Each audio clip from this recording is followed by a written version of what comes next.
Hello friends, मैं हूं आपकी फ्रेंड स्वीटी। आज हम आपके लिए लेकर आए हैं बाप और बेटी की दिल छू जाने वाली प्रेम कहानी। फ्रेंड्स, अगर ये स्टोरी पसंद आए तो प्लीज़ लाइक एंड सब्सक्राइब करें।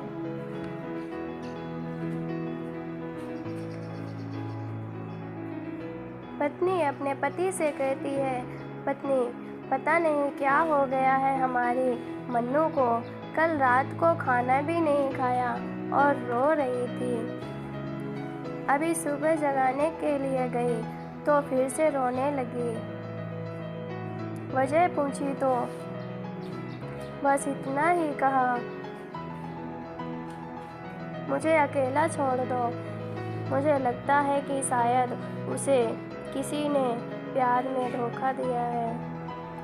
डर लगता है कहीं वह खुद को नुकसान न पहुंचाए।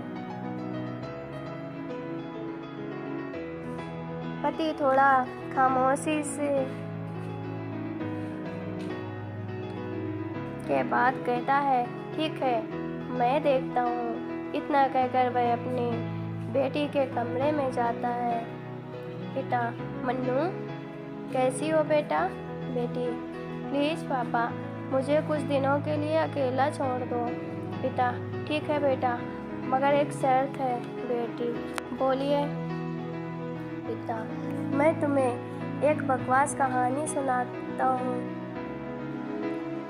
तुम सुन लो, फिर हम तुम्हें डिस्टर्ब नहीं करेंगे, ओके? बेटी, ठीक है, सुनाइए। पिता, आज से करीब 12 साल पहले एक राजा हुआ करते थे, बेहद अमीर। उनके 2 बेटे थे। बड़ा बेटा बेहद आज्ञाकारी और ईमानदार था। उस राजा को अपने बड़े बेटे पर नाज था।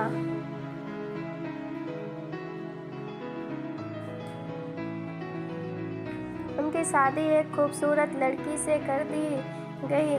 फिर वह खूबसूरत लड़की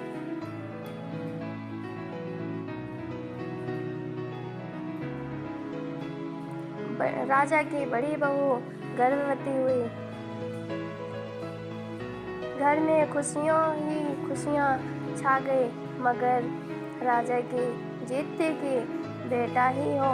फिर राजा ने अपने बहू के गर्भ का चेकअप करवाया तो पता चला कि गर्भ में लड़की है।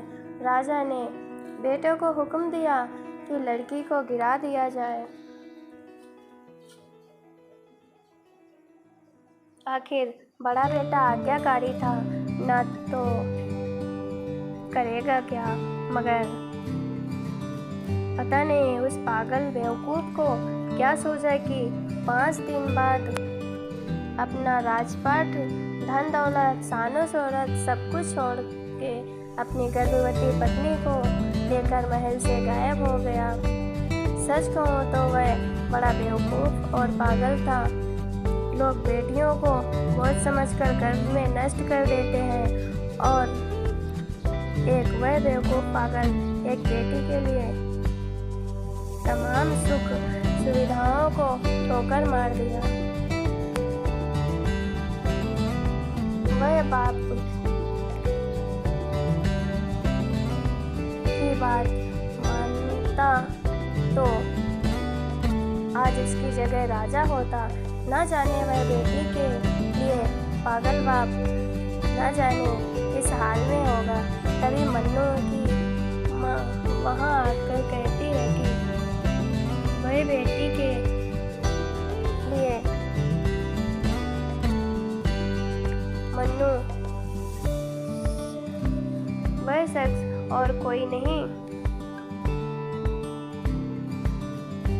यही तेरे पिताजी हैं जो तुझे अपनी सच्ची कहानी सुना रहे हैं। तू कहती थी ना कि मम्मी, नाना नानी को तो मैंने देख लिया, काश पापा अनाथ न होते तो दादा दादी को भी देख लेती। तेरे पापा अनाथ नहीं थे। तू बड़ी होकर जिद ना करे दादा दादी से मिलने की, इसलिए तुझसे सच छुपाया गया। फिर तेरे पापा ने तेरे पैदा होने के बाद एक कसम ली कि तेरे अलावा कभी नहीं बनाएंगे। अखबार में इश्तिहार देखकर तेरे दादा दादी ने बेटी को लेकर ही वापस आने को कहा। मैंने भी जोर दिया वापस जाने के लिए, मगर तुझे गोदी में उठाकर तेरे पापा ने बस इतना ही कहा, जिस घर में मेरी प्रिंसेस की हत्या का फरमान निकाला गया हो, वहाँ एक राजा कैसे सांसें ले सकता है। अब नज़ारा अलग था। मन्नू की आंखों में पापा के लिए सम्मान, उनकी मोहब्बत के लिए ढेरों सारा प्यार और उनकी कुर्बानी के लिए इबादत करने जी कर रहा था।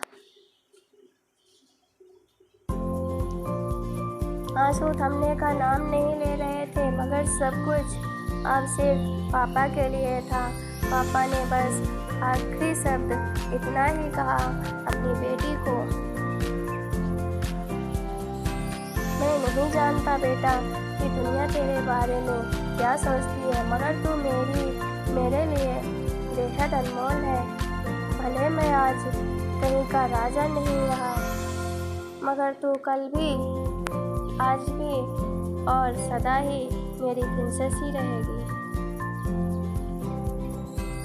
बेटी ने दौड़कर अपने पापा को गले लगाकर रोते हुए कहा, आप असली राजा हो और मैं आपकी प्रिंसेस। सबके पलकें गीली थी, मगर वह एक नई सुबह की शुरुआत थी, जहाँ प्रिंसेस फिर से अपने सियासत में लौट आई थी।